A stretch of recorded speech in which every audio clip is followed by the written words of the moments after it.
Hey, how's everybody doing? Going up against the Brooklyn Nets. 4 years into the future, and Kyrie, Kevin Durant, and DeAndre Jordan are still on this team. So I thought it'd be pretty cool to go into Kyrie Irving's life. He seems like a misunderstood person. There's been a lot of things said about this man. Just the whole flat Earth thing, and just the way how he doesn't want to play basketball right now. He wants to concentrate on like social. I can't speak. Social justice issues. Social justice issues. Good job, Chase. Thank you. Thank you very much. A lot of people aren't seeing his way. He thinks differently, and I think that's what makes him a great basketball player. But I think that also makes him it rubs other people the wrong way, and that's not necessarily his fault. That's just the way he is. So I'm going to get into it. This is the early life of Kyrie Irving. He was born in Melbourne, Australia on March 23rd, 1992. His father, his name is Dredrick, and his mother's name is Elizabeth. His father played college basketball at Boston University under Rick Pitino, which is kind of cool. For a while, he was their all-time leading scorer. He moved to Australia to play professionally. Had a good professional career over there, but then he had to move back. He had to quit his professional basketball dreams when his wife Elizabeth died of sepsis. I think that's how you pronounce it. Sepsis. Sepsis. This is crazy. Couldn't imagine losing your mother at 4 years old or losing a wife. Sepsis is a potentially life-threatening condition caused by the body's response to an infection. The body normally releases chemicals into the bloodstream to fight an infection.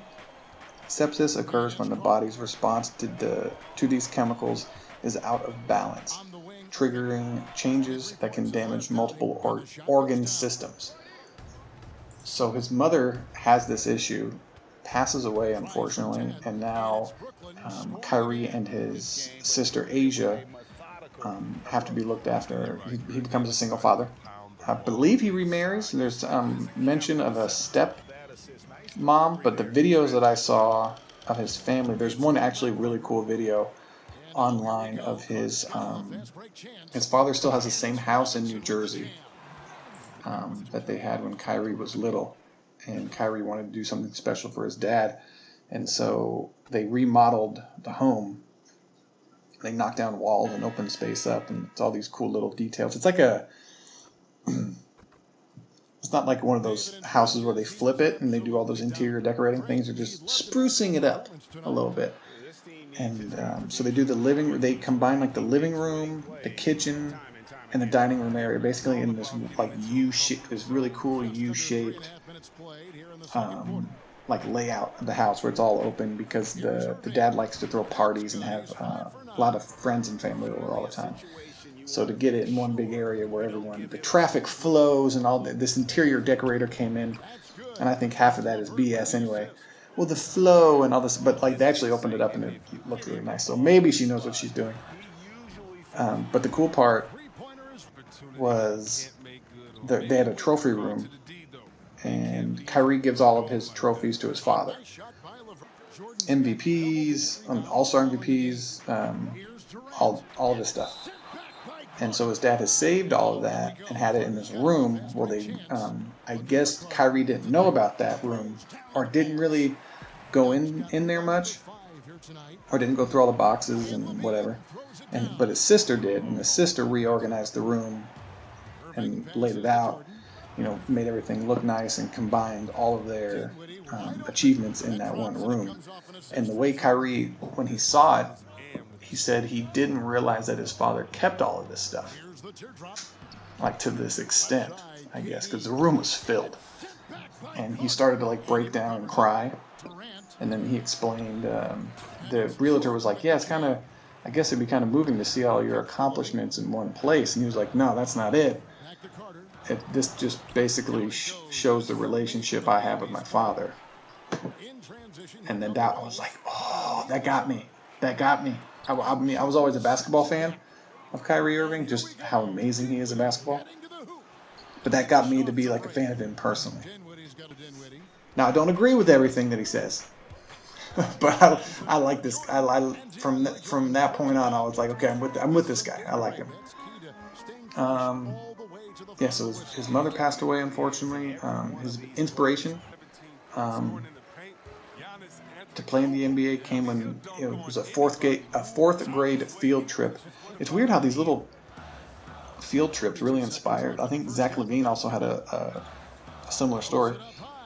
He went to the Continental Airlines Arena, and that's when he was like, when he saw, I guess, the big arena and the court, he wanted that. That's when, I guess, the dream kind of like sparked in his head.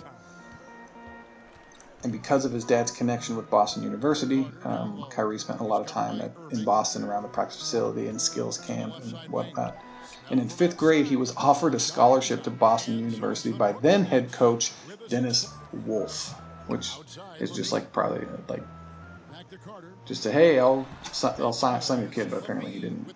Obviously, he didn't go there. He went to Duke University. Spoilers, I know, spoilers. So let's see. So his high school, he went to Montclair Kimberly Academy in his freshman and sophomore years. He averaged 26 points, 10 assists. That's what I like the most. 4.8 rebounds, 3.6 steals. His sophomore year, he led MKA to their first New Jersey Prep B state title. After that, there's videos of his, which is cool, his freshman and sophomore years on YouTube, and you see these. It was a smaller school. Let's just say that, like the wall to the gymnasium and the sideline were about like 2 inches apart. Very, very small school. He stood out by far in that arena, let's say. And he transferred to St. Patrick's School, which is a more high caliber school. Another potential D1 recruit, Michael Kidd Gilchrist, was on that team, and that was Michael Kidd Gilchrist's team. And then this new kid shows up junior year. Apparently they didn't know who this kid was. The coach brought him in, introduced Kyrie, and obviously Kyrie had to prove himself. And he proved himself, they said, on the first day of practice. He killed everybody. And from then on, everyone knew that this guy was the guy. So in his first season there, he averaged 17 points, 5 rebounds, 6 assists, and 2 steals, and led the team to its 3rd New Jersey Tournament of Champions title in 4 years. So obviously they were a powerhouse before he was there, and they continue to be while he was there. St. Patrick went 24-3 and won the Union County Tournament Championship as he finished his senior year with 24 points.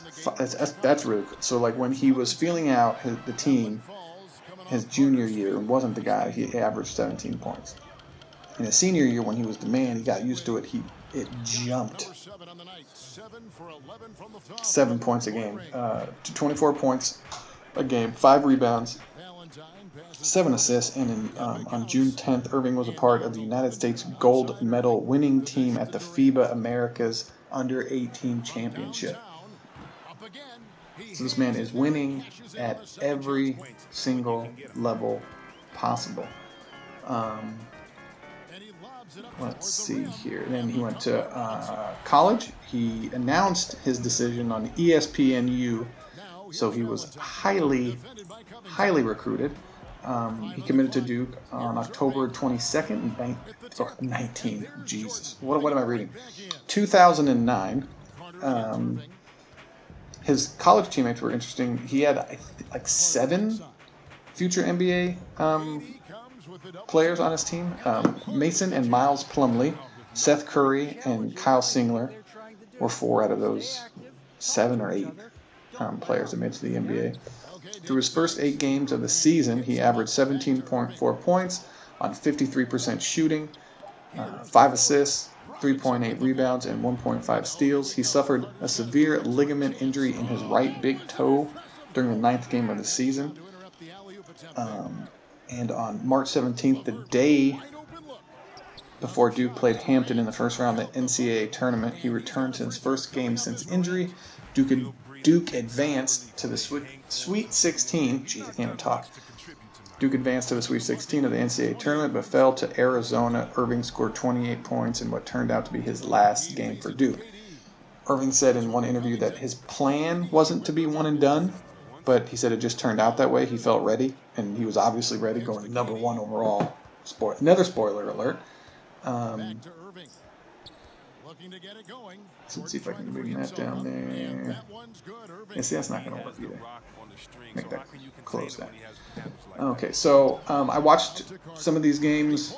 Most of the games he was facilitating, running the offense, and then when he had to score, he scored. Just being an overall really, really good point guard. It was, I didn't really dive too much. I never really saw him play in high school and college, and he played pretty much the same way that he does now in the NBA. He was never obviously a high flyer. He always just used his athleticism like horizontally, I guess you can say, his overall skill to be dominant on the basketball court. But he went number one overall in the 2011 NBA draft, and that draft had people like Tristan Thompson, who got drafted 4th overall. Enes Kanter was 3rd by the Utah Jazz. Jonas Valanciunas was drafted in this place. Kemba Walker was number 9. Jimmer Fredette, don't forget that. Sacramento traded up to Milwaukee to get Jimmer Fredette, and they both passed up on Klay Thompson, number 11. He'd be number 2 probably overall. Who'd you pick? Kyrie or Klay Thompson? Number 1 overall, if you had to go back. Markieff and Marcus Morris back-to-back. They're twins, which is funny. Kawhi Leonard, obviously. I completely forgot about him. Indiana. Then Indiana traded him to the Spurs. But would he be number 1 in a redraft? Yeah, he'd be 1. Kyrie would be 2. I don't know. I'd rather have Klay, but it depends on your team, what you have. If I'm starting a team, I'd rather have Kyrie. I don't know. Because does Klay seem like a better fit just overall? I don't know. I'm just talking MIE. Kenneth Faried was in this draft. Nikola Mirotic. Reggie Jackson. Oh, let's see here.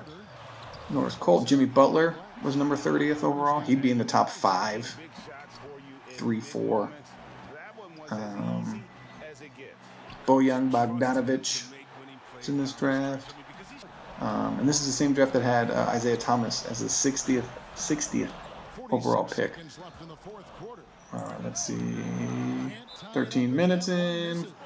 5 more minutes to go. Now, so Kyrie Irving. NBA career. Obviously, Cleveland Cavaliers picked him up. He started 51 games that season, 17 wins and 34 losses. He was named to 2012 Rising Stars Challenge game. He scored 34 points in the game, went 8 from 8 from three-point line, earned MVP honors. He won the Rookie of the Year award with 117 possible 120 first-place votes. This is unbelievable that someone picked Kenneth Faried over Kyrie for Kawhi Leonard. Maybe you couldn't really. I mean, Kawhi Leonard averaged 7.9 points a game. You can't pick him for Rookie of the Year. Sorry, can't do it. Ricky Rubio was 2nd. It's just these first place votes, and then Iman Shumpert got a first place vote from the New York Knicks. So I wonder what New York Knicks reporter voted for that guy. So then his second year, he was voted first. That's his first All-Star season. He started 59 games. They won 19 of those games, lost 40. Of course, this is after the year that LeBron left. LeBron leaves, Kyrie gets drafted. It basically becomes this rookie sensations team. But this is the year that he injured his index finger. He broke a bone in his face. He wore that black face mask. He hit 40 points in the Garden. I think he became the youngest player in NBA history to hit 40 points. He was a year younger than Michael Jordan, who did it in 1985. The coaches selected Irving to participate in the All-Star game. He won the three-point contest that year, which is an interesting fact. That year he averaged 22 points, 6 assists, 3.7 steals, 1.5 steals. 2.7 rebounds, 1.5 steals, excuse me. The 13-14 season, he started, this is the year he got to the All-Star game and won the All-Star MVP. He started 71 games, so he's getting healthier. But won 28 of those, lost 43, so still not contributing to a lot of winning. Fans chose him to be the point guard of the Eastern Conference. He was named All-Star MVP. He scored 31 points, 14 assists. As the East beat the West, those games don't matter, but they also do matter in some kind of weird way. You find out who the alpha dogs are or who wanted it more that year. And then the following season is when LeBron James came back, brought Kevin Love with him and a bunch of other people. He had 75 starts and then won 52 of those games, lost 23, 6 double-doubles. And that's when he signed a 5-year, $90 million contract extension. Congratulations, him. We got one more minute to go. And that's the year they made it to the NBA Finals. He got injured. He had a stress fracture, I believe, in his kneecap. Yeah, fractured kneecap, which required him to sit out for 3 to 4 months.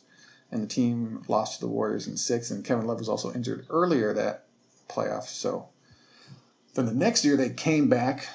He played 53 games. They won 37 of those games, lost 16. So they made it back to the NBA Finals that year. They were down 3-1. Kyrie hits the shot, becomes basically an all-star, and just kind of becomes his own man. So much so that there's rumblings about he's not happy, blah, blah, blah. He goes into the next season. They make it to the finals, but they lose to the Golden State Warriors in, 5 games? Yeah, that's the year Kevin Durant came, and they had it was probably the best Cleveland Cavalier team that they had, but it wasn't as good, obviously. So he wasn't happy. He asked for a trade. He was traded that offseason to the Boston Celtics. He had 2 more years left on his contract. His first year there was decent. He got injured, I believe, near the end of the injured near the end of the season, but the team still went to the Eastern Conference Finals and took the Cavs to 7 games. So there's all this talk about, is Kyrie even needed? Do they even need him? Blah, blah, blah, blah. So it makes this weird Jaylen Brown and I forget his name. Jason Tatum. Jesus, I'm stupid. Kind of become their own, and people are starting to look at Kyrie kind of sideways, like, do we really need you? So Kyrie comes back from injury. He starts 67 games. They win 37. They lose 30. Just not really a good fit anymore. Not saying that he played bad. He was still putting up stats, but they weren't winning points. It was kind of like back in Cleveland with a little bit better success rate. So they go into the playoffs with him. He plays every game in the playoffs, and they lose to Milwaukee in 5 games. Remember that they won the first game, and people are like, "Oh, Milwaukee, they're having trouble with Boston." And Milwaukee just wins the next 4 in a row. And Giannis was like, "Excuse me, what were you saying?" So then he signs. He becomes a free agent, leaves Boston, and goes with Kevin Durant, who beat him in the finals. I was going to say, and then he beat him, but that never happened. Kevin Durant beat him in the finals, and then those 2 guys, they go back to Brooklyn, where his dad grew up in that New Jersey, New York, Boston area on the East Coast.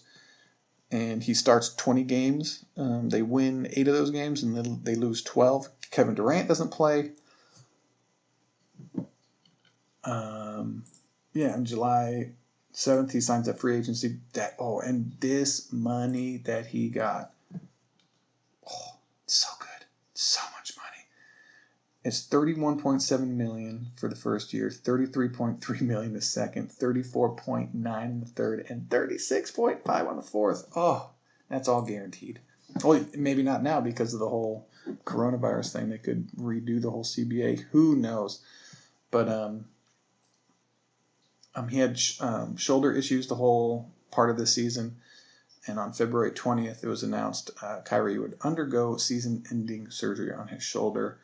And then at the time, the NBA stopped the New Jersey Nets. God, I'm old and stupid. The Brooklyn Nets were 30-34, good enough for 7th in the Eastern Conference, and that's where we stand as of right now for Kyrie Irving. I hope you enjoyed it. And I enjoyed learning about Kyrie and his past and all that stuff. Thanks for listening.